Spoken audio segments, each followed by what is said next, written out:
ও মুসলমান, কথাগুলো খুব ভালো করে দিল দিয়ে বুঝবা। দুনিয়ার ভিতরে যদি কোনো কিছু তোমার হারায় যায়, যেমন স্বর্ণ হোক, টাকা হোক, আরো অনেক ধন সম্পদ যদি তোমার হারায় যায়, একদিন না একদিন পরিশ্রমের মাধ্যমে তুমি তোমার সেই হারানো সম্পদকে ফিরায় পাওয়ার সম্ভাবনা আছে। পক্ষান্তরে যদি তুমি চিন্তা করো, তোমার আখেরাত যদি হারায় যায়, দুনিয়াতে সুযোগ মাত্র একটাই, দ্বিতীয় আর কোনো সুযোগ নাই।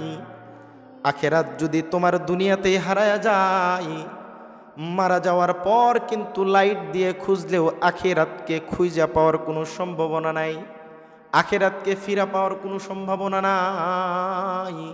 এই জন্য তোমাদের কাছে অনুরোধ করব, দুনিয়াতে কোনো কিছু হারায় গেলে সেটা পাওয়ার জন্য আমরা যতটা মেহনত করি, তোমাদের কাছে আমার অনুরোধ, আমরা যেন আখেরাতকে গোছানোর জন্য, আখেরাতের মালসামানা গোছানোর জন্য যা কিছু দরকার তা যেন দুনিয়া থেকে সংগ্রহ করে নিয়ে যাইতে পারি।